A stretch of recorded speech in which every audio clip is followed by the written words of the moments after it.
नमस्कार, संभव क्लासेज में एक बार फिर आपका स्वागत और मैं हूं आपका दोस्त जी आर चौधरी। आज मैं एक नई यूनिट प्रारंभ करने जा रहा हूं और उस यूनिट का नाम है सेकंड यूनिट। और सेकंड यूनिट में आज से हम पढ़ेंगे अधिगम। आज का जो टॉपिक है वो है अधिगम। अधिगम कह दो या इसको कह सकते हो, वैसे साधारण भाषा में इसको बोलते हैं सीखना, लेकिन वास्तव में ये सीखने से थोड़ा सा बड़ा शब्द है। अधिगम वास्तव में अधिगम है क्या, तो इस पे हम चर्चा करेंगे कि अधिगम किसे कहते हैं। और इस यूनिट में बहुत सारे विद्वानों के जो सिद्धांत है वो भी आप पढ़ोगे। तो अधिगम क्या है और इसके कौन कौन से विद्वानों ने क्या क्या सिद्धांत दिए उस पर चर्चा करेंगे। तो पहले हम समझेंगे कि वास्तव में अधिगम का अर्थ क्या है। अर्थ क्या है, तो अर्थ की यदि मैं बात करूं, इस शब्द की मैं बात करूं, तो यह शब्द एक जर्मन भाषा का शब्द था। जर्मन भाषा में एक शब्द काम में लिया जाता है जिसको लिखते हैं LERNEN, लर्नेन। और इसी लर्नेन शब्द से ये शब्द बड़ा लर्निंग, और इसका हिंदी अर्थ होता है सीखना। हिंदी अर्थ होता है सीखना। तो अर्थात जो लर्निंग शब्द है वो लर्नेन से बना है, और लर्नेन किसका है? जर्मन भाषा का शब्द है, और इसी से लर्नेन से हो गया लर्निंग, और लर्निंग का मतलब होता है सीखना। लेकिन वास्तव में देखूं तो ये जो अधिगम शब्द है, ये अधिगम शब्द काफी विस्तृत अर्थ लेके आता है। कि अधिगम शब्द में आप देखो तो अधिगम जो होता है उसमें एक चीज याद रखना कि इसमें व्यक्ति का व्यवहार परिवर्तित होता है। व्यक्ति का व्यवहार परिवर्तित होता है। जैसे आज आप पढ़ रहे हो, आप साइकोलॉजी में पढ़ रहे हो, परिवर्तन होता है। साइकोलॉजी या बाल मनोविज्ञान पढ़ रहे हो, तो बाल मनोविज्ञान पढ़ने के बाद में जिस टीचर ने, एक एग्जांपल दो, जिस टीचर ने बाल मनोविज्ञान नहीं पढ़ा और आपने अधिगम किया बाल मनोविज्ञान का, तो बाल मनोविज्ञान सीखा हुआ टीचर और जो बाल मनोविज्ञान नहीं सीखा हुआ टीचर है, उन दोनों के व्यवहार में परिवर्तन होगा। जो बाल मनोविज्ञान सीख के जो बच्चों को पढ़ाता है उसकी शिक्षा होगी बाल केंद्रित शिक्षा होगी, बच्चों को ध्यान में रखते हुए पढ़ाएगा और इंटरेस्टिंग तरीके से पढ़ाएगा, अलग अलग विधियों का प्रयोग करें। और जो बाल मनोविज्ञान जिसने नहीं सीखी उसका तरीका दूसरा होगा। तो कहने का मतलब है अधिगम या सीखना, आज आप जो सीख रहे हो उससे आपके व्यवहार में परिवर्तन होता है। और दूसरी बात आप सीख सकते हो कि ये जो अधिगम होता है ये प्रशिक्षण से प्राप्त होता है। प्रशिक्षण का मतलब आप ये मत समझना, प्रशिक्षण का मतलब किसी ट्रेनिंग सेंटर में जाके प्रशिक्षण मिलता है। आप कहीं भी किसी चीज को करके देखते हो या उसके अनुभव को प्राप्त करते हो तो वो प्रशिक्षण है। तो प्रशिक्षण से प्राप्त होता है। वैसे सीखने के लिए क्या होता है, दो प्रक्रियाएं मान सकते हो आप। सीखने के लिए हम क्या करते हैं? रट्टा मारते हैं। क्या करते हैं? रट्टा मारते हैं। रट्टा मारना, ये रट्टा मारना और अधिगम दोनों अलग अलग चीजें हैं। रट्टे मारने में क्या होता है? कोई व्यवहार परिवर्तन नहीं होता। रट्टा मार के कोई व्यवहार में बदलाव नहीं हो सकता। ये आपकी एक बैंकिंग है, बैंक की तरह है कि आपने इसको बैंकिंग कह सकता हूं। जैसे बैंक में पैसे डाले, उसको रख दिया, तो रट्टे में भी जो चीज है वो दिमाग में पड़ी है, वो प्रोसेस नहीं होता। तो रट्टा मारना एक बैंकिंग है, जबकि अधिगम क्या है? एक प्रोसेस है। दोनों में अंतर समझना आप। रट्टा मारना बैंकिंग है कि बैंक में जैसे पैसे रखे, या आपका लॉकर है तो लॉकर में आपने पैसे रखे, वापस निकाल दिए, कोई प्रोसेसिंग नहीं हुई उनकी लॉकर में या बैंकिंग में। लेकिन अधिगम क्या है? एक प्रोसेस है। तो दोनों का आप डिफरेंस समझना। रट्टा मारना अलग चीज है और अधिगम में क्या होता है? व्यवहार में बदलाव आता है। या इसमें एक और चीज सीख सकते हो कि अनुकूलन होता है। अनुकूलन अनुकूलन होता है। अनुकूलन होता है का मतलब क्या होता है कि व्यक्ति के सामने जो भी समस्या आती है, अधिगम के द्वारा उन समस्याओं से अनुकूलन किया जा सकता है, उन समस्याओं पर विजय प्राप्त की जा सकती है। और एक और इसकी विशेषता लिखूं तो अधिगम क्या होता है, स्थायी होता है। क्या होता है, स्थायी होता है, जबकि रट्टा मारना स्थायी नहीं होता। तो दो तीन चार मोटे मोटे मैंने विशेषता बताई कि इसमें एक तो व्यक्ति का व्यवहार बदलता है। क्या बदलता है, व्यक्ति का व्यवहार बदलता है। दूसरा, अधिगम कैसे, प्रशिक्षण से प्राप्त किया जाता है। प्रशिक्षण का मतलब किसी ट्रेनिंग सेंटर में जाने की जरूरत नहीं है, प्रशिक्षण मतलब बार बार कोई काम करते हैं तो उसको सीख जाते हैं। तीसरा, इससे क्या होता है, अनुकूलन प्राप्त होता है, विभिन्न परिस्थितियों से अनुकूलन पैदा होता है। और चौथी बात करें तो अधिगम क्या है, एक स्थायी होता है। मतलब जो भी अधिगम आपका हो गया वो धीरे धीरे आपकी मनोवृत्ति में, आपके दिमाग में क्या हो जाता है, स्थायी हो जाता है। और ये क्या है, जो अधिगम है ये किसी क्लास की जरूरत नहीं है, ये पूरे जीवन चलता रहता है। ये क्या होता है, पूरे जीवन भर प्रक्रिया, जीवन भर की प्रक्रिया है, जीवन भर की प्रक्रिया है, जीवन भर चलता रहता है। ठीक है, कहीं भी आप सीख सकते हो।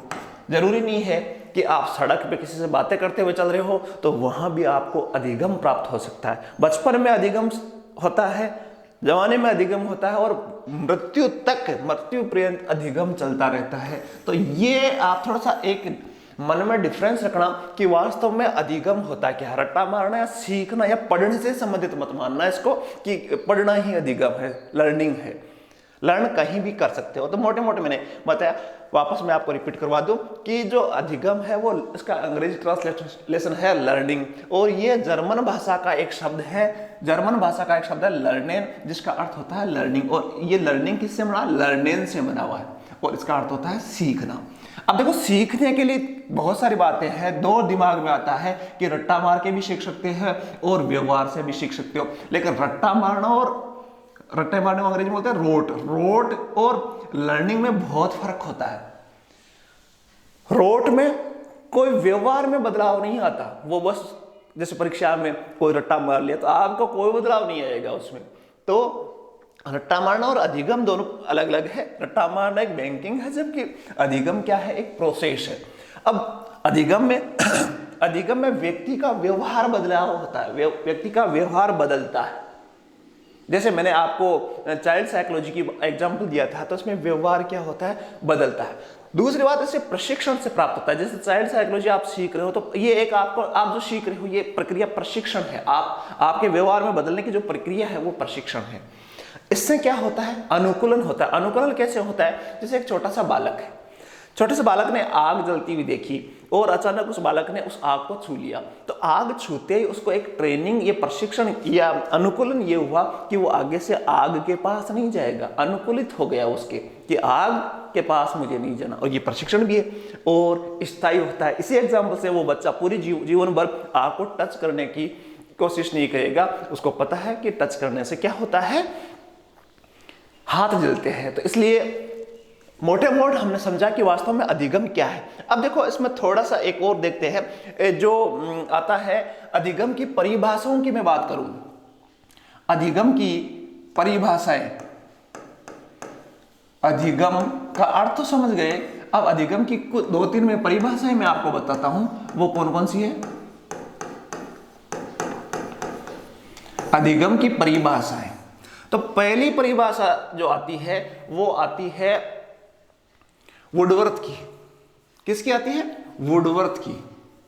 काफी अच्छी परिभाषा है वुडवर्थ की, और इनके जो अर्थ आपने समझे उन्हीं से रिलेटेड इनकी परिभाषाएं हैं। तो वुडवर्थ ने कहा था कि नवीन ज्ञान, ध्यान से समझना, नवीन ज्ञान, आपको याद भी करवाने की कोशिश करूंगा, नवीन ज्ञान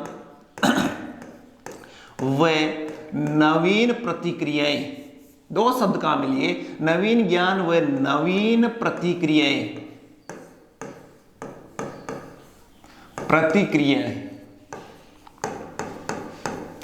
नवीन ज्ञान और नवीन प्रतिक्रियाओं का अर्जन करने की प्रक्रिया अधिगम है। नवीन ज्ञान और नवीन प्रतिक्रियाओं का अर्जन करना, अर्जन मतलब प्राप्त करना, अर्जन करने की प्रक्रिया अर्जन करने की प्रक्रिया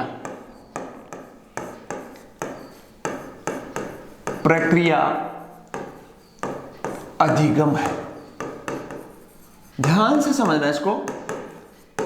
वुडवर्थ ने क्या कहा? वुडवर्थ ने दो चीजें पर जोर दिया कि एक तो अधिगम में क्या होता है? नवीन ज्ञान, नया ज्ञान जो पहले नहीं था और अब आपने सीखा, तो नया ज्ञान और प्लस नवीन प्रतिक्रिया, किसी चीज के प्रति नवीन प्रतिक्रिया। मैंने बच्चे का एग्जांपल दिया, तो बच्चे के प्रति आपकी कैसी, जिन्होंने चाइल्ड साइकोलॉजी नहीं सीखी उनकी अलग प्रतिक्रिया होती है, जिन्होंने चाइल्ड साइकोलॉजी सीखी उनकी अलग प्रतिक्रिया। तो दो शब्दों नवीन ज्ञान और नवीन प्रतिक्रियाओं का अर्जन क्या है? अधिगम है। ये किसने कहा? वुडवर्थ ने। ऐसे भी आ सकते, वुड का मतलब गुड, और गुड बालक कौन सा होता है? जिसमें नया ज्ञान हो, और नया ज्ञान हो तो नवीन प्रतिक्रियाएं मिलती है, उसको शाबाश मिलता है, वुडवर्थ। दूसरा जो परिभाषा है वो है गिलफर्ड की। गिलफोर्ड लिख सकते हो, गिलफर्ड लिख सकते हो। गिलफर्ड की क्या परिभाषा है? ये काफी बार सवाल आया हुआ है गिलफर्ड वाला। तो गिलफर्ड की परिभाषा है कि व्यवहार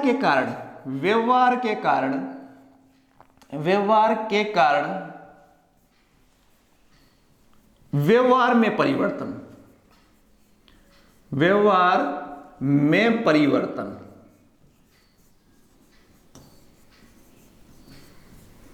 ही अधिगम है।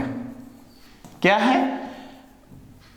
व्यवहार के कारण व्यवहार में जो परिवर्तन होता है वही अधिगम है। कि किसी के व्यवहार से दूसरे का व्यवहार, आपने व्यवहार किया, आपने प्रयास किया, व्यवहार का यहां मतलब आपका प्रयास है कि आपके प्रयास से अधिगम कब होता है? जब प्रयास किया जाता है। तो प्रयास के कारण आपके व्यवहार में जो परिवर्तन होता है, व्यवहार का यहां प्रयास से मानो आप कि जब प्रयास करके अपने व्यवहार में बदलाव लाया जा तो वो क्या है? अधिगम है। किसने कहा? गिलफर्ड ने। दो परिभाषा हुई। तीसरी परिभाषा थी क्रो व क्रो की। तो क्रो व क्रो ने क्या कहा? क्रो ने कहा अधिगम के बारे में क्या कहा कि आदतें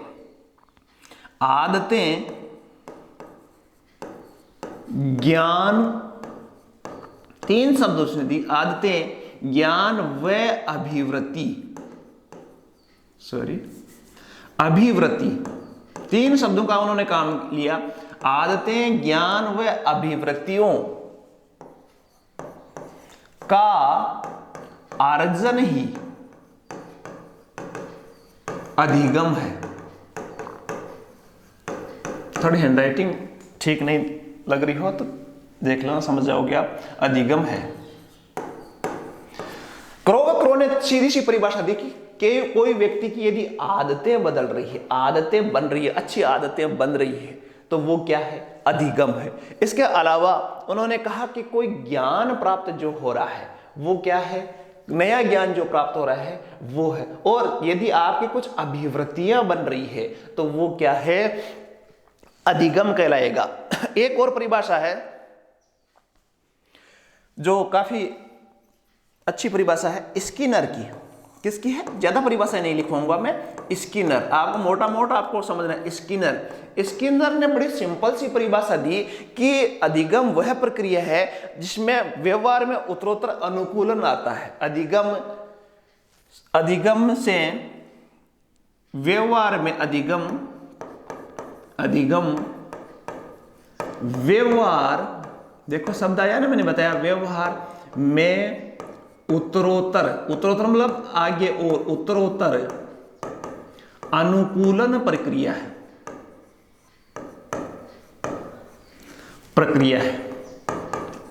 चार विद्वानों प्रक्रिया है जो कि काफी महत्वपूर्ण है। पहले देखो वुडवर्थ ने कहा, वुडवर्थ ने सीधी सी परिभाषा दी कि नवीन ज्ञान और नवीन प्रतिक्रियाओं का अर्जन, नवीन ज्ञान और नवीन प्रतिक्रिया। वुडवर्थ ने कहा कि नया ज्ञान प्राप्त होता है, नवीन प्रतिक्रियाएं प्राप्त होती है, किसी चीज के प्रति रिएक्शन जो होता है वो अधिगम है। दूसरा, गिलफर्ड ने कहा कि व्यवहार के कारण व्यवहार परिवर्तन। व्यवहार के कारण किसमें परिवर्तन? व्यवहार में परिवर्तन, ये गिलफर्ड ने कहा। तीसरी परिभाषा थी क्रो और क्रो। क्रो ने कहा कि आदतें, ज्ञान और अभिवृत्तियों का अर्जन ही क्या है? अधिगम है। और चौथी परिभाषा स्किनर की कि अधिगम व्यवहार में उत्तरोत्तर अनुकूलन प्रक्रिया। उत्तरोत्तर मतलब और सुधार और सुधार और सुधार। तो उत्तरोत्तर जो अनुकूलन हो रहा है वो किसके द्वारा हो रहा है? अधिगम के द्वारा हो रहा है। तो मैं समझता हूं कि अधिगम की परिभाषा आप समझ सकते हो कि वास्तव में अधिगम क्या है। सामान्य अर्थ भी हमने समझा और इसकी मोटी मोट परिभाषाएं भी समझी। अब देखो, हमारे लिए अधिगम की जो बात है वो अधिगम का प्रोसेस क्या होता है। प्रोसेस सीखते हैं कि वास्तव में अधिगम का प्रोसेस क्या होती है, प्रक्रिया कैसी होती है। अधिगम की प्रक्रिया, अधिगम की प्रक्रिया, अधिगम की प्रक्रिया कैसे होती है, ध्यान से समझेंगे। अधिगम की प्रक्रिया क्या है। देखो, आपने देखा होगा कोई भी चीज सीखने के लिए, तो मैं एक डायग्राम बनाता हूं कि कोई व्यक्ति है, कोई ये व्यक्ति है, पर्सन लिख दूं मैं। अब वो कब सीखता है, क्या प्रक्रिया होती है कि कोई उसको प्रेरणा मिले। आप सीखते क्यों हो कि आपको पहले क्या चीज मिलेगी? प्रेरणा मिलेगी। अब प्रेरणा मिलेगी तो आप सीखना स्टार्ट कर दोगे। अब सीखोगे तो ये क्या होगा? सीखना प्रारंभ हो गए आप। अब सीखने के सामने बहुत सारी बाधाएं आएगी, बहुत सारी प्रॉब्लम्स आएगी। प्रॉब्लम लिख दूं, यही तो होगा। आप क्या करोगे? आपने पढ़ना चालू किया, तो पढ़ना चालू किया तो आपकी समस्याएं आएगी, ठीक है। और पढ़ोगे क्यों? ध्यान से समझना, इन चीजों का मतलब है, मैं जो बता रहा हूं इन चीज का हर एक का मतलब है। समस्या आएगी। आपने पढ़ना चालू किया, आपने साइकोलॉजी पढ़ना चालू किया, तो आपको प्रेरणा मिली कि मुझे क्या बनना है? एक शिक्षक बनना है। तो ये प्रेरणा आपको, और इससे क्या किया? आपने सीखना चालू किया। अब सीखना चालू किया तो आपके सामने बहुत सारी समस्याएं आएंगी, बहुत सारे सिद्धांत आपके नहीं समझ में आएगी। तो फिर क्या करोगे? आप उनको उस समस्या के अलग अलग तरीकों से उसका सॉल्यूशन निकालना प्रयास करोगे। आप ऑनलाइन पढ़ोगे, आप ऑफलाइन पढ़ोगे, आप किसी साथी की मदद लोगे, आपके पास बहुत सारे रास्ते आएंगे। अब उसके बाद में एक रास्ता ऐसा आएगा जिसमें आपको सफलता मिलेगी या उस सिद्धांत को समझ जाओगे। जैसे आज आप बहुत सारे सिद्धांतों को मेरे साथ समझ जाओगे, तो एक रास्ता आपको मिला, तो उसमें आपको क्या है? संतुष्टि मिली, ठीक है। अब संतुष्टि मिली तो आपको क्या होगा? पुनर्बलन मिलेगा कि इसमें क्या है। अब आप सीख जाओगे तो आपका क्या होगा? रिजल्ट प्राप्त होगा, पुनर्बलन होगा। और पुनर्बलन मिलेगा तो जब भी ये इस प्रकार का कोई काम होगा तो आप डायरेक्ट ऐसे सीखोगे और आप लक्ष्य प्राप्त कर लोगे। मोटे मोटे मैंने बताया है कि प्रक्रिया कैसी होती है। सबसे पहले प्रेरणा मिलती है, फिर व्यक्ति बहुत सारे प्रयास करता है, जिनमें से एक प्रयास होता है वो सही होता है, और उसके बाद में उस चीज से उसको पुनर्बलन मिलता है और बाद में लक्ष्य प्राप्त कर लेता है। एक प्रक्रिया है। तो मोटे मोटे हमने जो पढ़ा कि अधिगम वास्तव में होता क्या है। अब हम पढ़ेंगे कि जो अधिगम है या सीखना है, उसके लिए आप कौन कौन से चीजें प्रभावित करती है, कि अधिगम जो चीज है उसको कौन कौन सी चीजें प्रभावित करती है। अधिगम को प्रभावित करने वाले कारक एक लिख देता हूं। अधिगम को प्रभावित करने वाले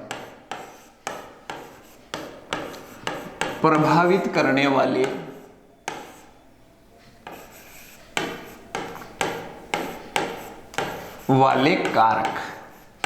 समझना इस चीज को, क्योंकि ये अपने खुद पर, और जब भी आप टीचर बन के पढ़ाने जाओगे तो इस चीज को बहुत ध्यान में रखना है। आज ही आप रीट की यदि तैयारी कर रहे हो, कोई सीटेट की तैयारी कर रहे हो, किसी भी टेट की तैयारी कर रहे हो, तो उसमें ये चीज काफी महत्वपूर्ण, आपको सीखने में ये चीज काफी महत्वपूर्ण है। तो पहली जो चीज है वो ये है कि अधिगम के लिए आपको पहली चीज क्या चाहिए कि बालक कब सीखता है। ध्यान से समझना, बालक कब सीखता है। पहली चीज तो होनी चाहिए कि उसमें क्या होनी चाहिए? सीखने की इच्छा होनी चाहिए।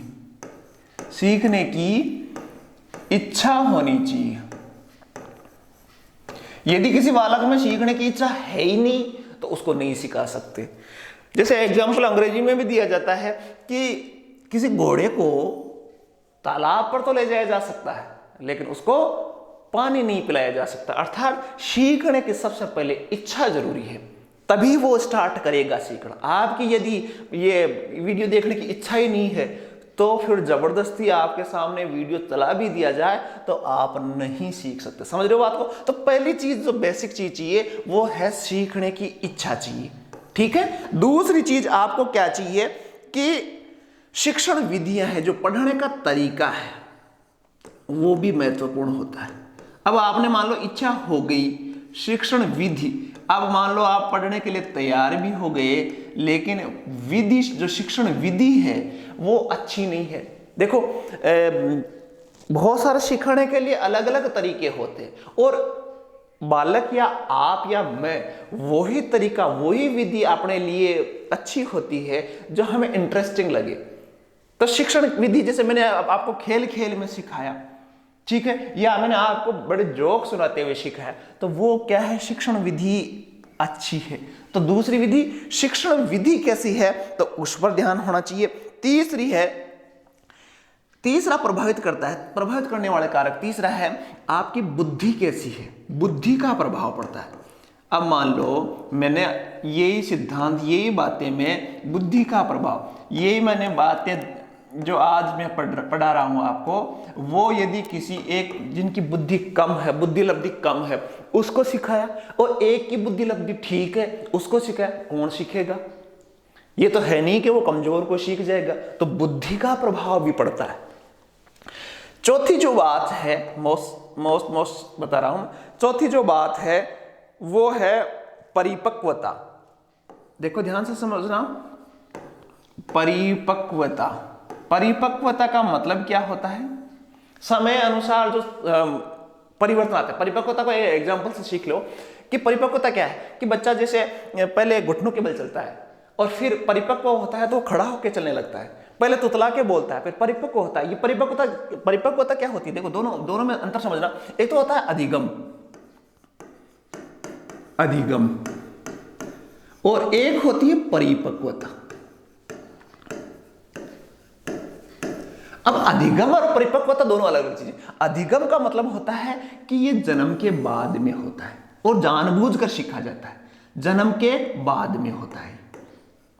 जैसे ये आप सीख रहे हो, ये क्लास आप देख रहे हो, तो ये क्या है? आपका अधिगम है। लेकिन परिपक्वता जन्म के साथ ही अपने आप शुरू हो जाती है, उसके लिए प्रयास करने की जरूरत नहीं है। एक बच्चा घुटनों के बल चलता था, धीरे धीरे और समय गुजरेगा तो वो खड़ा होकर चलेगा, डेफिनेट सी बात है। तो वो होती है परिपक्वता, अधिगम, नई चीज सीखना। और ये बाद में होता है, जन्म के बाद में स्टार्ट होता है और जीवन भर चलती रहती है।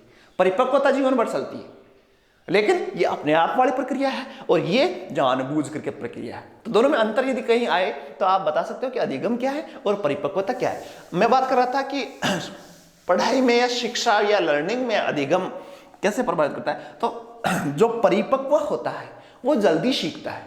जैसे मैंने एक बच्चे को, यही आप, जैसे आपकी उम्र है 20-22 साल, तो आप परिपक्व हो, तो परिपक्व हो तो कोई हार्ड सिद्धांत में आपको समझा सकता हो। ये सिद्धांत में, ये बातें मैं जो अभी मैं कर रहा हूं, एक 10 साल के बच्चे या 8 साल के बच्चे के सामने करूं तो वो क्या है, नहीं सीख पाएगा, क्योंकि वो क्या नहीं हुआ, इस हिसाब से वो परिपक्व नहीं हुआ। अगला जो बिंदु है, वो जो प्रभावित करने वाला कारक है वो है शारीरिक स्वास्थ्य। शारीरिक स्वास्थ्य, जो स्वस्थ मनुष्य होता है वो उसका अधिगम अच्छा होता है और जो बीमार सा होता है वो उसका अधिगम अच्छा नहीं हो सकता। इसलिए अधिगम के लिए क्या चाहिए, स्वस्थ चाहिए, क्योंकि स्वस्थ जो शरीर होता है उसी में स्वस्थ दिमाग या स्वस्थ मन होता है, कहा गया है। तो इसलिए शारीरिक स्वास्थ्य का भी प्रभाव पड़ता है। इसके अलावा छठा है सीखने का समय। सीखने का समय, जैसे मैं ये एजुकेशन में बड़ा काम में आता है। आपने देखा होगा कि ज्यादातर जो अंग्रेजी और गणित जैसे कठिन सब्जेक्ट है, उनको स्कूल में पहले कालांश में लिया जाता है। क्यों? क्योंकि सीखने का एक समय होता है। जैसे आपको पढ़ना है, बहुत सारे अध्यापक भी आपको कहते होंगे, बहुत सारे आपके सीनियर जो कहते हैं कि आपको सुबह सुबह ठंडे ये 5 बजे उठकर पढ़ना चाहिए। तो एक सीखने का अनुकूल समय होता है, उसमें अच्छे तरह से अधिगम किया जा सकता है। तो इनको आप फॉलो भी करना। एक और लिख देता हूं मैं वातावरण का भी प्रभाव पड़ता है। जैसा वातावरण मिलता है तो वातावरण का भी प्रभाव पड़ता है, वातावरण का भी प्रभाव पड़ता है। तो इस प्रकार अधिगम को प्रभावित करने बहुत सारे, इसके अलावा भी बहुत सारे कारक हो सकते हैं कि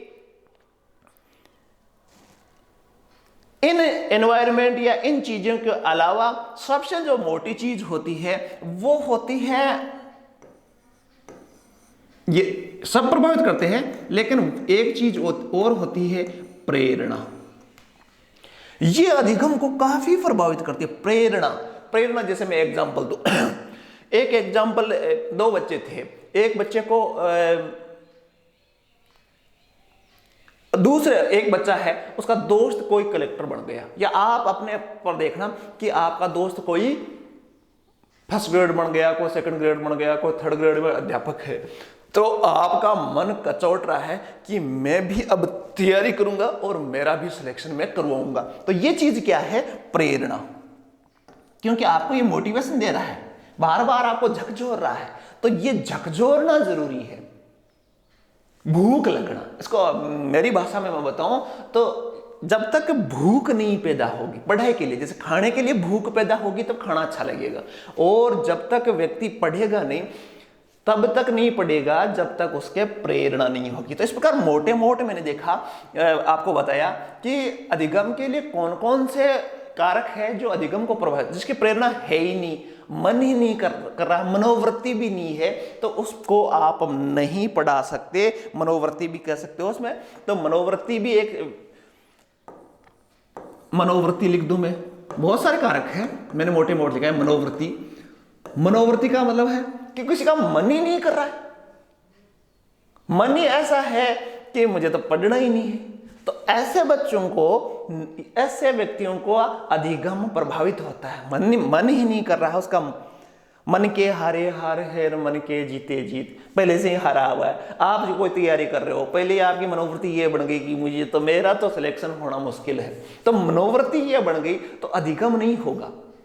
किसी कालांश में आप जाने से पहले ही, आपने किसी सब्जेक्ट को समझने से पहले ही आपके दिमाग में ये बात हो गई कि भाई मुझे तो ये सब्जेक्ट समझ में नहीं आता, अंग्रेजी तो मुझे आती ही नहीं है, साइकोलॉजी तो काफी टफ है, ये दिमाग में बैठ गया, मनोवृत्ति आपकी ऐसी होगी, तो फिर अधिगम होना इम्पॉसिबल है। तो मैंने आपको मोटे मोटे बताया। अब मैं जो चर्चा कर रहा हूं वो एक सिद्धांत आया है सिद्धांत की बात करूंगा। अधिगम का एक बहुत ही प्यारा सिद्धांत है। एक सिद्धांत के लिए आप वीडियो के डिस्क्रिप्शन में भी आप देख सकते हो कि वीडियो के डिस्क्रिप्शन में एक मैंने सिद्धांत पढ़ा है, रॉबर्ट गेने का सोपानी सिद्धांत, तो वो उसका वीडियो आपको डिस्क्रिप्शन में मिल जाएगा, उसके बारे में आप पढ़ सकते हो। आज हम पढ़ेंगे, जो सिद्धांत पढ़ेंगे वो है अधिगम का एक बहुत महत्वपूर्ण थार्नडाइक का सिद्धांत। बहुत ही अच्छा सिद्धांत है, बहुत प्यार से समझेंगे। थार्नडाइक का सिद्धांत, थार्नडाइक का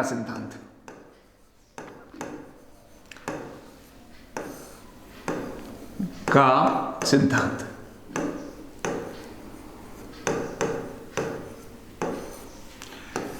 इसके बारे में हम पढ़ेंगे कि थार्नडाइक एक मनोवैज्ञानिक थे और उन्होंने ये एक सिद्धांत दिया था सीखने का, और उस पर अब हम चर्चा करेंगे। तो थार्नडाइक एक अमेरिकी मनोवैज्ञानिक थे, अमेरिका के थे। कहां के थे? अमेरिका के। और उन्होंने बहुत सारे जानवरों पर प्रयोग करके ये बताने का प्रयास किया कि वास्तव में सीखना क्या है और सीखा कैसे जा सकता है। उन्होंने एक प्रयोग किया था बिल्ली पर प्रयोग किया था कि बिल्ली को एक पिंजरे में कैद किया। बिल्ली को क्या किया? एक पिंजरे में कैद किया। ध्यान से समझना, ये आपने पढ़ रखा है, मुझे पता है, सबने पढ़ रखा है, लेकिन इसको समझना अलग चीज है। तो थोड़ा सा मैं आपको मोटा मोटा बता दूं कि उन्होंने एक पिंजरा बनाया और पिंजरे में एक बिल्ली को डाला और उसी पिंजरे में एक लीवर बना दिया गया, ये एक बटन बना दिया गया जिससे क्या है, गेट खुलता हो और उस बटन को दबाने से गेट खुलता हो और सामने एक मछली लटका दी, बटन दबा, गेट खुला, मछली को वो बिल्ली खाती है। सिंपल सा ये सिद्धांत आपने पढ़ रखा है। उसने बार बार प्रयोग किया कि बिल्ली, एक पिंजरा बनाया, पिंजरे में कैद किया बिल्ली को, ये बिल्ली है, केट लिख दूं मैं, ये केट है, यहां एक लीवर बना हुआ है और यहां उसने टांकी एक मछली। अब बिल्ली केट जो है इसको दबाएगी, गेट खुलेगा और ये मछली को खाएगी। इसने ये प्रयोग किया, लेकिन इस प्रयोग को करते करते उन्होंने बहुत सारे सिद्धांतों का निर्माण किया। उसने देखा, ध्यान से समझना, जो चीजें महत्वपूर्ण है।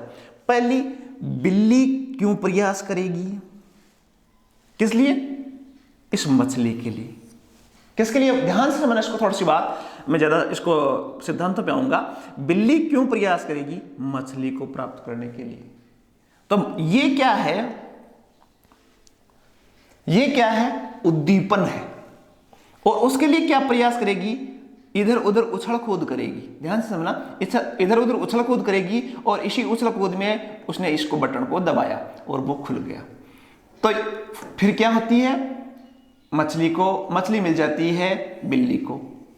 वापस ध्यान से समझना, सीधा सा सिंपल सा सिद्धांत था कि उसने मछली लटकाई बाहर, एक पिंजरे में बिल्ली को कैद किया और बिल्ली ने चारों तरफ प्रयास किया कि वो उसको मछली मिल जाए, क्योंकि बिल्ली क्यों थी, क्या थी, भूखी थी।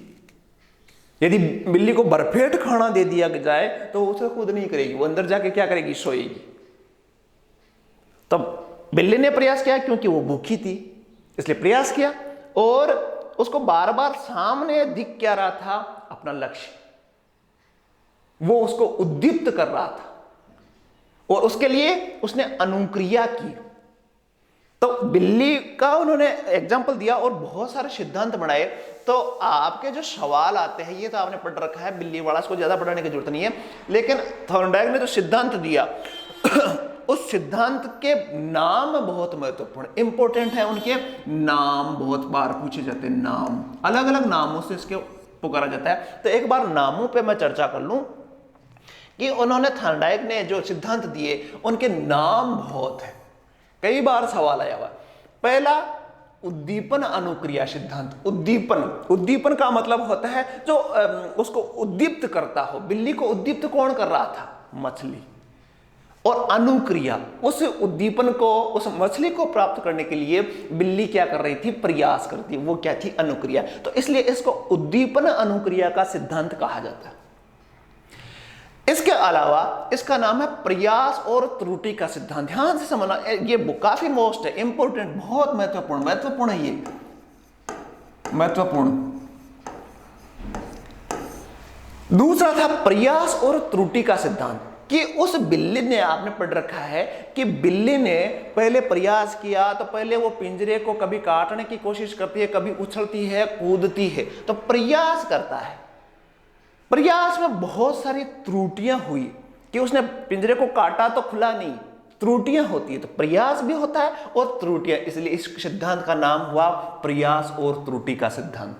ध्यान से समझना, पहला उद्दीपन अनुक्रिया का सिद्धांत, दूसरा प्रयास और त्रुटि का सिद्धांत। बिल्ली ने बहुत प्रयास किया और उसमें बहुत सारी त्रुटियां हुई जिनका कोई रिजल्ट नहीं था, पिंजरे को काटने से उसको कोई मछली नहीं मिली। तो उद्दीपन अनुक्रिया के साथ प्रयास और त्रुटि का सिद्धांत भी कहा जाता है। तीसरा है संयोजनवाद का सिद्धांत। संयोजनवाद, आपने ध्यान रखना, संयोजनवाद का मतलब यह हुआ कि बिल्ली ने लास्ट में आते आते क्या किया, आपने पढ़ा, लास्ट में आते आते क्या किया, उस पिंजरे के जो लीवर लगा हुआ था उसको दबाया।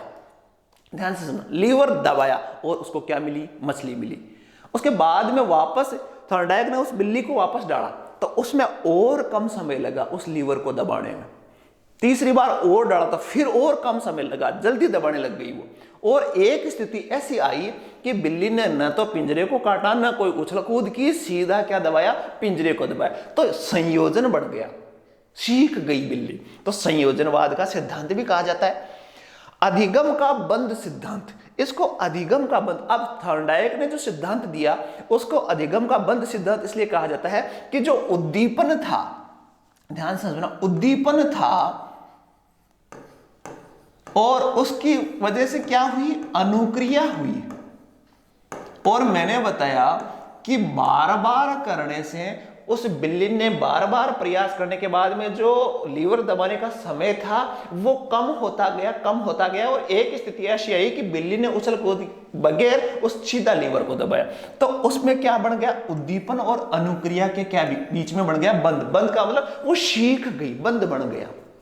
SR थ्योरी भी कहते हैं बंध, ये देखो बीच में बंध, ये जो बंध बना हुआ है इसलिए इसको बोलते हैं अधिगम का बंध। सीखने के लिए बार बार प्रयास करना पड़ता है, बार बार गलतियां हो जाए कोई बात नहीं, लेकिन एक स्थिति ऐसी आती है कि एक बंध बहुत मजबूत बंध बन जाता है। मजबूत बंध कब बनता है, जब फायदा हो। मान लो बिल्ली को लीवर दबाते ही एक चांटा मिलने लगे तो बंध बढ़ेगा, नहीं बढ़ेगा। लेकिन बिल्ली को लीवर दबाते ही क्या मिल रही थी, मछली मिल रही थी, इसलिए बंध बन गया। मतलब वो चीज में समय कम लगा और एक उद्दीपन और अनुक्रिया के बीच में क्या बढ़ गया, बंध बन गया।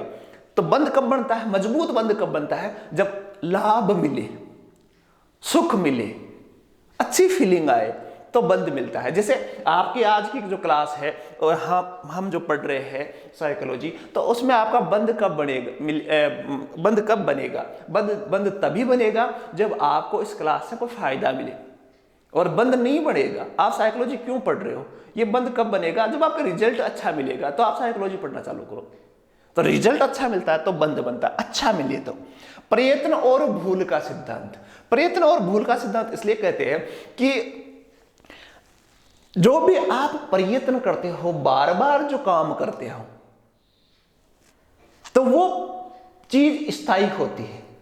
मनोविज्ञान आप बार बार पढ़ते हो तो वो चीज क्या होती है, स्थायी हो जाती है। और जिस चीज को हम काम में नहीं लेते उस चीज को भूल जाते, इसलिए इसको प्रयत्न और भूल का सिद्धांत कहते हैं।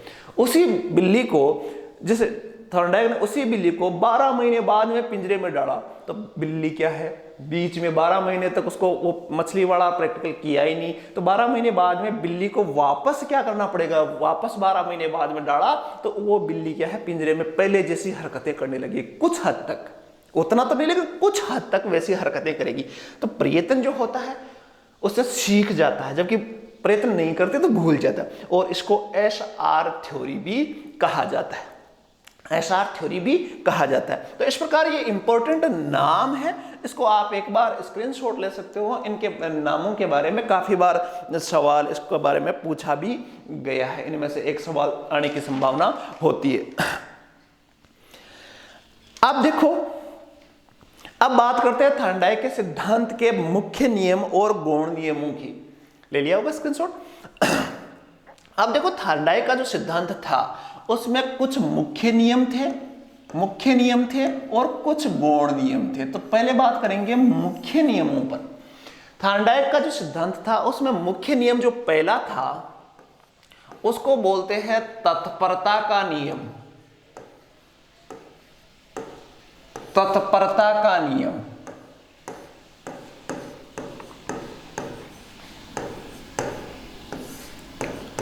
ठीक है। तत्परता का नियम के बारे में मैंने बताया, सबसे पहले ही बताया था आपको कि कोई भी काम जो होता है, बिल्ली का एग्जाम्पल देखो, थॉर्नडाइक का सिद्धांत है तो बिल्ली से मैं जोड़ के आपको बताता हूं कि मान लो आप कल्पना करो कि उसी पिंजरे में जो बिल्ली थी उसको पहले भरपूर मछलियां खिला के उस पिंजरे में डालते तो क्या होता, वो प्रयास करती? बिल्कुल नहीं करती। अर्थात सीखने के लिए या अधिगम के लिए सबसे पहले क्या चाहिए, तत्परता, या इसको बोल सकते हो मानसिक तैयारी, जैसा कि वुडवर्थ ने नाम दिया था, मानसिक तैयारी। मानसिक तैयारी कि पहले ये नाम दिया था वुडवर्थ ने।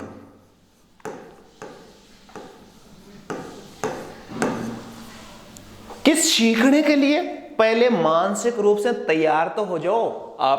आप यदि कंपटीशन की तैयारी कर रहे हो तो पहले आप यदि तैयार ही नहीं हो तो आपको अधिगम नहीं दिया जा सकता। ये थॉर्नडाइक का पहला सिद्धांत मुख्य सिद्धांत था तत्परता का नियम या मानसिक तैयारी का नियम। अर्थात यदि कोई बालक सीखने के लिए तत्पर नहीं है, तैयार नहीं है, मानसिक रूप से तैयार ही नहीं है, तो उसको नहीं सिखाया जा सकता। जैसे मैंने घोड़े का एग्जांपल दिया था कि घोड़े को तालाब पर ले जाया जा सकता है, लेकिन यदि वो मानसिक रूप से तैयार नहीं है तो उसको सिखाया। यदि आज आप इस क्लास को देखकर यदि पढ़ने के लिए मानसिक रूप से तैयार नहीं हो, आपका ध्यान कहीं है, आप प्रिपेयर ही नहीं हो मानसिक रूप से, या आप तत्पर नहीं हो, तो आप नहीं सीख सकते। इसको बोलते हैं तत्परता का नियम। लिखूंगा नहीं ज्यादा, लेकिन समझना, हम तत्परता का नियम मुख्य नियम था। दूसरा जो मुख्य नियम था वो था अभ्यास का नियम। दूसरा था अभ्यास का नियम, एक्सरसाइज का नियम। दूसरा मुख्य नियम था अभ्यास का नियम। तो देखो, अभ्यास का नियम को उपयोग या अनुपयोग का नियम भी कहते हैं। इसको क्या बोलते हैं? उपयोग और अनुपयोग का नियम भी कहते हैं। उपयोग व अनुपयोग का नियम भी। अनुपयोग,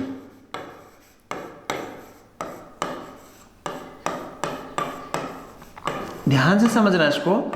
उपयोग और अनुपयोग का नियम क्या है? सीखने से जोड़ना कि कोई भी बालक या बिल्ली का एग्जांपल लो, तो बिल्ली अधिगम कब करती है?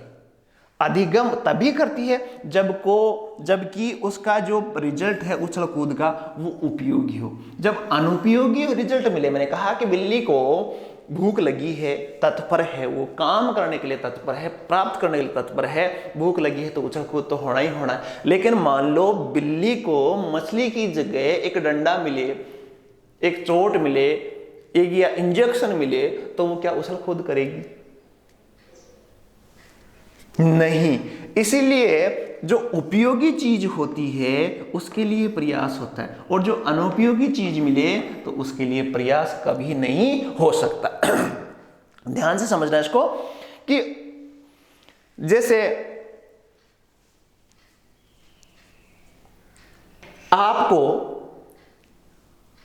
साइकोलॉजी पढ़ रहे हो, तो आपके दिमाग में क्या है? क्यों पढ़ रहे हो साइकोलॉजी? आप कभी नहीं पढ़ते साइकोलॉजी, मेरे ख्याल से 99% तो नहीं पढ़ते साइकोलॉजी। 99% क्यों पढ़ते हैं? क्योंकि आपको पता है कि साइकोलॉजी पढ़ने से मुझे क्या मिलेगी? नौकरी मिलेगी। यदि आपको साइकोलॉजी पढ़ने से नौकरी नहीं मिले, जिनका पेपर में सवाल ही नहीं आए, तो ऐसी चीज पढ़ोगे आप? नहीं पढ़ोगे। तो उपयोगी आपको अधिगम के लिए दूसरा थॉर्नडाइक का सिद्धांत कहता है कि कोई भी व्यक्ति, कोई भी बालक उसी का अधिगम करता है जो उपयोगी हो, उसका अधिगम नहीं करता है जो वो समझता है कि ये मेरे लिए उपयोगी नहीं है। इसके अलावा अभ्यास का नियम कि कोई चीज सीखने के लिए बार बार अभ्यास करने की आवश्यकता है। इस क्लास को देखने के बाद में आप यदि दोबारा नहीं देखोगे, कुछ समझ में नहीं आया तो दोबारा नहीं देखोगे, दोबारा भी समझ में नहीं आया तो तीसरी बार देखो, तीसरी बार भी नहीं आया तो चौथी बार देखो, और फिर भी नहीं समझ में आया तो किसी दूसरे दोस्त को समझाया। अभ्यास करना पड़ेगा। जैसे करत करत अभ्यास के जड़मती होत सुजान, ये आपने सुना होगा। करत करत अभ्यास के मतलब आप अभ्यास करने से, करत करत अभ्यास के, इसका एग्जाम्पल है। कई बार सवाल भी आता है कि करत करत अभ्यास वाली जो बात है वो थॉर्नडाइक के कौन से नियम पर आधारित है? तो अभ्यास का नियम। तो कोई भी चीज आपको सीखनी है तो बार बार आपको क्या करना पड़ेगा? अभ्यास करना पड़ेगा। तीसरी जो है प्रभाव और परिणाम का सिद्धांत है। प्रभाव व परिणाम का सिद्धांत।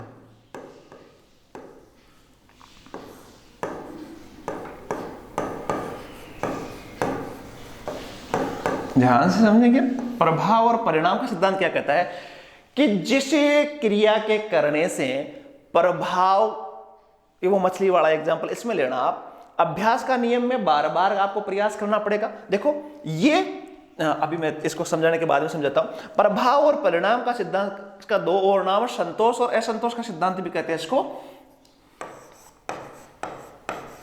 संतोष व असंतोष का सिद्धांत भी कहते हैं। और इसका एक और नाम है प्रसन्नता और दुख का सिद्धांत भी इसको कहते हैं। प्रसन्नता वह दुख का नियम भी कहते हैं, कोई नाम आ सकता है, दुख का नियम। वापस देखो, पहला ये तीनों मुख्य सिद्धांत वापस, पहला और दूसरा वापस समझाओ। तत्परता का नियम क्या कहता है कि कोई भी काम करने से पहले की प्रक्रिया है ये तत्परता। काम स्टार्ट करने का पहले है, पहले के प्रोसेस है। काम स्टार्ट कब होगा? जब मानसिक रूप से तत्पर होंगे। ये पहले काम करने से, ये काम के बीच का प्रोसेसिंग है कि कोई भी काम कब अधिगम कब होगा? जब आप अभ्यास करोगे, बार बार प्रयास करोगे, और प्रयास उपयोगी चीज के लिए करोगे। अनुपयोगी चीज के, जो आपको लगे कि अनुपयोगी है, उसके लिए आप प्रयास नहीं करोगे। ये तो काम से पहले का समझना, तीनों में अंतर है। ये काम के दौरान, और इसको देखना प्रभाव और परिणाम। आप अधिगम कब करोगे? जब आपको जिस चीज से संतोष मिले। मैंने आपको रीड का एग्जाम या आपको साइकोलॉजी का एग्जाम्पल दिया, क्यों? आपके दिमाग में ये होता है कि इसको पढ़ने से क्या मिलेगा? संतोष मिलेगा, नौकरी मिलेगी। और यदि इस काम को करने से असंतोष मिले या सुख, प्रसन्नता मिले, आपको किसी काम को करने में सुख मिले, तो वो काम आप जल्दी करोगे। और जिसमें आपको दुख मिले, तो उसमें क्या होता है? वो काम कोई भी करने से हिचकिचाता है। तो आप समझ सकते हो कि जिस काम को करने से प्रसन्नता मिलती हो, वो काम आप क्या है? जल्दी सीखोगे। और जिस काम को करने से आपको दुख मिलता हो, जैसे मैं एग्जांपल दूं, शिक्षा में इसका एग्जांपल मैं दूं कि एक क्लास थी। एक क्लास में अधिगम में या आपकी शिक्षा में इसका उपयोग क्या हो सकता है कि एक क्लास में बच्चों को बड़ा खुशी मिलती है। जैसे मैं आपको एक दो ऑप्शन दूं कि आज मैं साइकोलॉजी पढ़ूं या आपको मैं आज जोक सुनाऊं, तो आप डेफिनेटली कहोगे जोक सुना दो, क्योंकि इसमें क्या मिलती है? प्रसन्नता मिलती है। इसलिए पढ़ने में यदि आपको प्रसन्नता, जिस कालांश में आपको प्रसन्नता नहीं मिले, तो वो सब्जेक्ट डेफिनेटली आपको उस अधिगम को समझना बहुत कठिन होता है। जैसे मैं आपको एक थार्नडाइक का सिद्धांत बताऊं और मैं आपको एक जोक सुनाऊं, तो जोक में आपको क्या मिलती है? प्रसन्नता मिलती है। और उसी जोक को आप 10 साल बाद में भी आपका अधिगम रहेगा। और थॉर्नडाइक के सिद्धांत में यदि आपका मुंह लटका हुआ है, तो वो सिद्धांत आपके अधिगम उसका नहीं होगा। इसलिए यदि प्रभाव अच्छा आ रहा है या परिणाम अच्छा मिल रहा है, तो अधिगम अच्छा होगा। और यदि परिणाम, जैसे एग्जांपल में और भी दे दूं कि एक सवाल आ सकता है आपके सवाल किस प्रकार का आता है इसमें से कि एक कालांश के बाद में बच्चे बड़े प्रसन्न दिखे, ये अधिगम सार्थक है। थॉर्नडाइक के कौन से सिद्धांत से मेल खाता है? प्रसन्नता, प्रभाव और परिणाम का सिद्धांत कह सकते हो, संतोष और असंतोष का सिद्धांत कह सकते हो। तो इस प्रकार के सिद्धांत, ये रिजल्ट से वापस मैं बता दूं, तत्परता प्रोसेसिंग से पहले, अभ्यास प्रोसेसिंग के दौरान, और ये भी प्रोसेसिंग के दौरान है, लेकिन ये सोच क्या रखते हैं? रिजल्ट की सोच। इसमें रिजल्ट की सोच, जो रिजल्ट अच्छा देना, जो सुख देने वाला, जो आराम देने वाला हो, तो ये है प्रभाव और परिणाम का नियम। अब देखो गौण नियम पढ़ते, कुछ थोड़ा के गौण नियम भी थे। गौण नियम,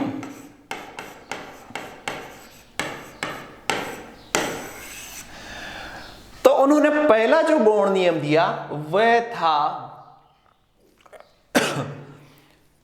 आत्मीकरण का नियम। पहला जो नियम था वो था आत्मीकरण का नियम। आत्मीकरण का नियम का मतलब आप ये समझ सकते हो, आत्मसात करना शब्द सुना होगा, आत्मीकरण। आत्मीकरण अर्थात इसको समझना, इसमें क्या होता है कि जो भी अधिगम होता है, मैंने आपको रटना और अधिगम दोनों में अंतर समझाया था। वैसे आत्मीकरण का मतलब जो भी अधिगम होता है, जो भी अधिगम होता है, जो भी, समझना इसको, अधिगम होता है उसको पूर्व ज्ञान के साथ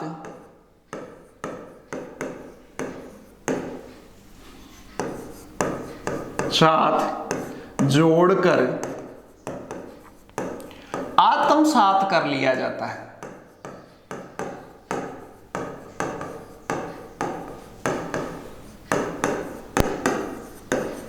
अर्थात समझने की कोशिश करना कि आत्मीकरण का मतलब क्या होता है कि जो भी नियम होते हैं, जो भी आपको ज्ञान या अधिगम प्राप्त होता है, वो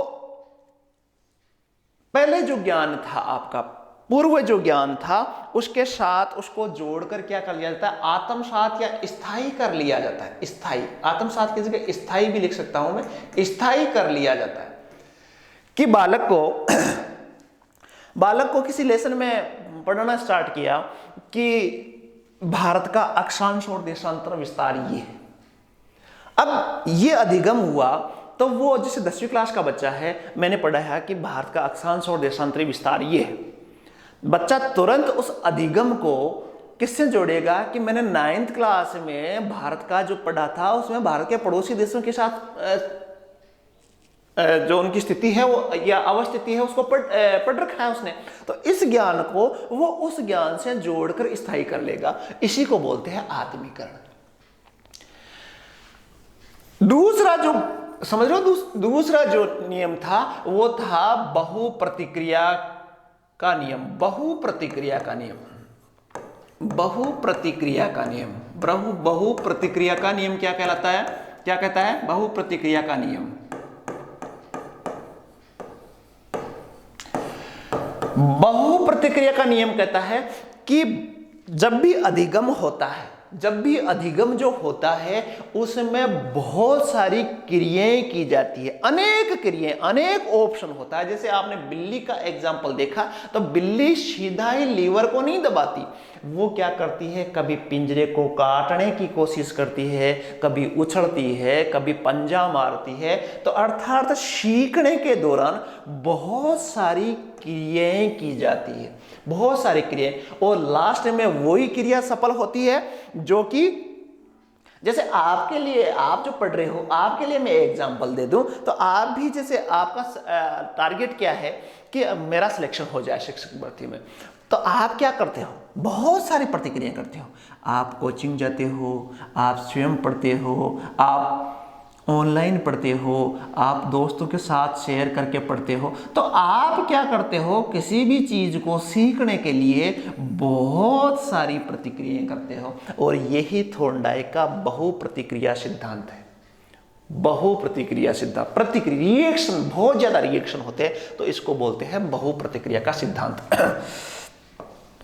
तीसरा है मनोवृत्ति का सिद्धांत। मनोवृत्ति कह दो, ये मैंने बता रखा है आपको, मनोवृत्ति या इसको मानसिक विन्यास का सिद्धांत।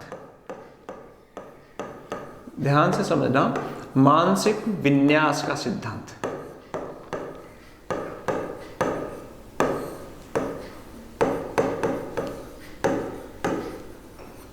ये मैंने पहले ही बता दिया आपको। मानसिक मनोवृत्ति कैसी है, आपकी मनोवृत्ति कैसी है, आपके मानसिक विन्यास कैसा। मानसिक विन्यास से आप यूं समझ सकते हो कि यार, मैंने अंग्रेजी का एग्जाम्पल दिया था। अंग्रेजी क्लास में जाने से पहले ये आपके दिमाग में हो जाए कि ये तो मुझे तो समझ में आएगी नहीं, तो एक मनोवृत्ति बन गई, तो मानसिक विन्यास बोलते हैं या मनोवृत्ति बोलते हैं। तो इस प्रकार जैसी मनोवृत्ति होती है, अधिगम वैसा ही होता है, उसी अनुपात में व्यक्ति सीखता है। जैसे मैंने एक एग्जाम्पल भी दिया था, मन के हारे हार है, मन के जीते जीत। यदि आप में पहले ही मनोवृत्ति ये बन गई कि यदि आप तैयारी कर रहे हो तो आपको फीलिंग ये आनी चाहिए, मनोवृत्ति ये बन जानी चाहिए कि मुझे सब कुछ आता है, बहुत इंटरेस्टिंग, और मैं सफल हो जाऊंगा। और यदि पहले ही युद्ध में जाने से, युद्ध कैसे जीता जाता है, मनोवृत्ति से। आधा युद्ध मनोवृत्ति से जीता जाता है, मानसिक विन्यास से जीता जाता है। तो मन के हारे हार, इससे समझ जाना, मन के आरे हार है, यदि पहले ही आप हार गए, इसलिए मैं बार बार कहता हूं बच्चों को, जो जिनको मैं पढ़ाता हूं उनको बार बार कहता हूं कि आप बिल्कुल एक्टिव रह के आपकी मनोवृत्ति ऐसी होनी चाहिए कि मेरा सिलेक्शन होगा। जैसे फिल्मों में बोलते हैं ना, all is well, all is well.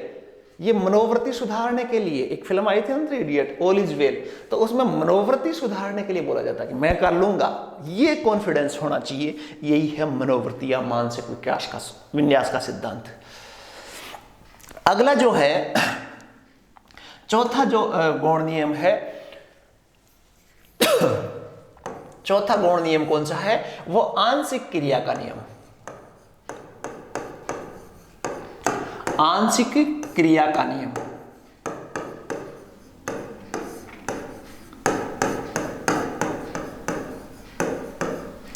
अर्थात आंशिक का मतलब छोटे छोटे, अधिगम की जो प्रक्रिया होती है, आंशिक मतलब कोई भी अधिगम जो किया जाता है उनको छोटे छोटे टुकड़ों में किया जाता है। बिल्ली का एग्जाम्पल, बिल्ली ने छोटे छोटे टुकड़े क्या किए? उछल कूद की, अलग किया। पिंजरे पे पंजे मारे, एक छोटा सा काम था। पिंजरे को काटने की कोशिश की, एक छोटा सा काम था। फिर पिंजरे का लीवर दबाया, एक छोटा सा काम था। बहुत कोई बड़ा अधिगम होता है, जो सीखना होता है, वो उनको छोटे छोटे टुकड़ों में सीखा जाता है। तो इसको दूसरा नाम भी है पूर्ण से अंश की ओर।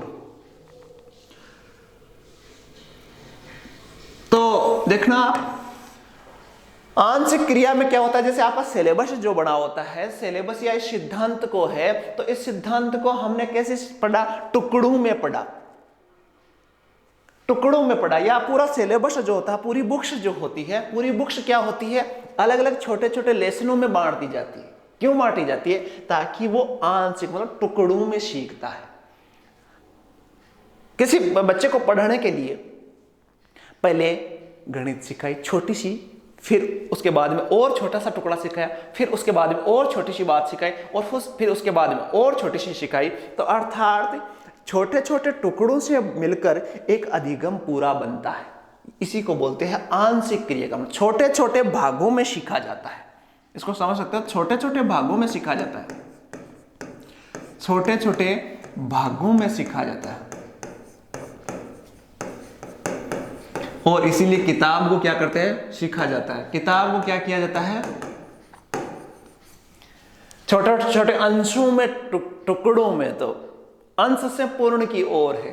छोटे छोटे अंश सीखोगे तो पूर्णता की ओर जाओगे। यही बात थी। अगला है साहचर्य का नियम। साहचर्य का नियम। साहचर्य का मतलब साथ में, साहचर्य का मतलब साथ में, साथ में जोड़ना होता है वैसे। तो साहचर्य का नियम थॉर्नडाइक क्या कहता है साहचर्य के नियम में? कि कोई भी जो अधिगम होता है, कोई भी चीज जो होती है, कोई भी आपने जो चीज सीखी, उसको बाद में आप वैसी ही परिस्थितियां पैदा हो तो उसमें भी आप जोड़ोगे। ध्यान से समझना। एक बच्चे ने सीखा कि पंखा खराब हुआ तो पंखे में क्या कंडीशनर चेंज किया। एक एग्जांपल देता हूं। पंखा पहले चल नहीं रहा था, तो बच्चे ने देखा कि कंडीशनर चेंज करते ही पंखा क्या हुआ? चलने लग गया। अब बाद में मान लो 1 महीने बाद में किसी दूसरे पड़ोसी के पंखा नहीं चलेगा, तो वो क्या करेगा? साहचर्य नियम का पालन करेगा और वो कहेगा कि भाई इसका कंडीशनर चेंज करो, चल जाएगा। तो इसी को बोलते हैं साहचर्य का नियम। ध्यान से समझना। साहचर्य का नियम, इसका अर्थ होता है पहले की गई कोई भी क्रिया उसी के समान दूसरी स्थिति में करना। पहले कोई काम किया, पहले कोई काम, पहले की गई कोई क्रिया, जैसे मैंने पंखे का एग्जांपल दिया, पहले की गई कोई क्रिया, पहले की गई कोई क्रिया, अभी और समझाऊंगा, की गई क्रिया बाद में उपयोग में लाना। उपयोग में मैं थोड़ा सिंपल लिख रहा हूं, उपयोग में लाना। जैसे उस बिल्ली का एग्जांपल मैं दूं, तो बिल्ली ने पहले पिंजरे को काटा, फिर उछल कूद की, फिर ये लीवर दबा, मछली मिल गई, फिर लीवर दबाया, फिर मछली मिल गई, फिर लीवर दबाया, फिर मछली मिल गई। अब उसके बाद में यदि उस लीवर को हटा भी दिया जाए या लीवर से कुछ मछली या वो ढक्कन खुले भी नहीं, तो यदि 5-4 महीने बाद में उसको पिंजरे में डालेगा तो बिल्ली क्या करेगी, साहचर्य नियम का पालन करेगी। उसको पता है कि मुझे पहले लीवर दबता था तब क्या मिलती थी, मछली मिलती थी, इसलिए वो क्या करेगी, चाहे लीवर से मछली नहीं मिले लेकिन कोशिश तो पहले ये करेगी कि उसको लीवर को दबाए। तो ये साहचर्य का नियम होता है। और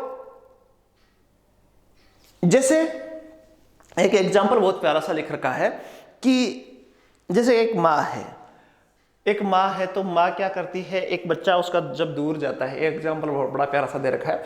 एक माँ है तो उसका बच्चा जब दूर जाता है तो माँ क्या करती है, रोती है कि मेरा बच्चा दूर जा रहा है। उसका अनुभव है, बच्चे को दूर जाते वक्त देखा तो उसको दुख हुआ और वो रोने लग गई। उसके बाद में जब वो उस बच्चे की तस्वीर देखती है तब भी रोती है, क्योंकि वो उसका अनुभव, उस बच्चा सामने नहीं है, बच्चा जा भी नहीं रहा आज, फिर भी क्यों रोती है, क्योंकि वो कब रोई थी, जब बच्चा गया था। तो साहचर्य, जब बच्चे की तस्वीर सामने आती है तो साहचर्य पैदा हो जाता है और साहचर्य से वो क्या करने लगती है, रोने लगती है। इस प्रकार जो थॉर्नडाइक का सिद्धांत था उसके मोटे मोटे मैंने जो सिद्धांत 3 मुख्य नियम और इसके अलावा 5 गौण नियम आपको पढ़ाए। अब देखो एक और चीज मैं आपको बता दूं कि इस सिद्धांत का शिक्षा में क्या यूज है। तो शिक्षा में आपने बहुत सारी चीजें देखी कि पहली चीज तो आपने देखी कि इस सिद्धांत में क्या हो रहा था, बिल्ली बार बार प्रयास कर रही थी और लास्ट में उसको सफलता मिली। तो जो बच्चे कमजोर है, जो बच्चे क्या है, कमजोर है, उन बच्चों के लिए यह बहुत ही उपयोगी है। जो उपयोग लिख दूं मैं इसका, इस सिद्धांत का क्या उपयोग है। पहला, कमजोर बच्चों के लिए, कमजोर बच्चों के शिक्षण में बहुत उपयोगी है। कमजोर बच्चों के शिक्षण में उपयोगी है। कैसे उपयोगी है भाई, उपयोगी है। कैसे उपयोगी है कि कोई भी बच्चा यदि कमजोर है तो इस थॉर्नडाइक के सिद्धांत से वो बार बार प्रयास करके सीख सकता है। अर्थात ये सिद्धांत किसको बल देता है, श्रम को, मेहनत पर बल देता है कि यदि मेहनत की जाए तो कुछ भी प्राप्त किया जा सकता है। इसके अलावा ये सिद्धांत क्या कहता है, इसी बिंदु से कि बच्चों में आशावाद का संचार होता है। आशावाद कि आप यदि प्रयास करते रहोगे तो क्या होगा, हमें क्या मिलेगी, सफलता मिलेगी। तो आशावादिता का संचार होता है। अभ्यास से सीखा जा सकता है। दूसरी जो महत्वपूर्ण बात इसकी थी कि अभ्यास महत्वपूर्ण है, जिससे एक मैंने सिद्धांत भी बताया था, अभ्यास का महत्व बताता है। ये एक सिद्धांत कौन सा था, महत्व बताता है, ध्यान से समझना। अभ्यास का महत्व मैंने एक सिद्धांत में बताया था कि जो थॉर्नडाइक का दूसरा जो मुख्य नियम था जिसमें यह बताता है कि अभ्यास का नियम। तो शिक्षा में इसका उपयोग कैसे होता है कि यदि आप बार बार अभ्यास करोगे, बार बार किसी चीज के लिए अभ्यास करोगे तो आपको सफलता निश्चित है। तो शिक्षा में इसका उपयोग भी हो सकता है। तीसरा, प्रभाव और जो परिणाम का नियम पढ़ा तो बच्चों को यदि प्रबलन दिया जाए, मोटिवेशन दिया जाए, एक मोटिवेशन जरूरी होता है। प्रभाव और परिणाम में आप समझ सकते हो कि पुनर्बलन की उपयोगिता सिद्ध करता है, बलन की आवश्यकता पर जोर देता है। इसलिए पढ़ाई में बच्चों को क्या करना चाहिए, पुनर्बलन देना चाहिए, आवश्यकता पर जोर देता है।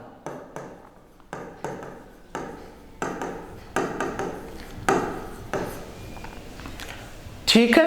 और चौथा मैं वो लिखवा दूं कि बच्चों को छोटा छोटा ज्ञान देना चाहिए। पहले छोटे छोटे पढ़ाने चाहिए, पहले छोटी छोटी बातें, छोटी छोटी बातें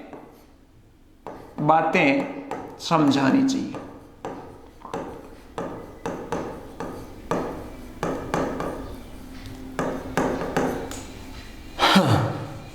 इस प्रकार ये सिद्धांत शिक्षा में काफी महत्वपूर्ण है।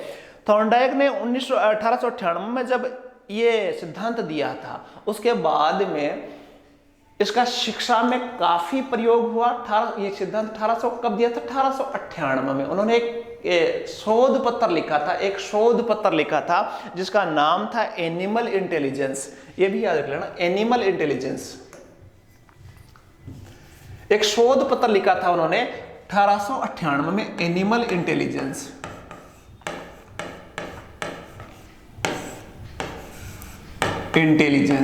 इसमें इस सिद्धांत को इंटेलिजेंस कब दिया था?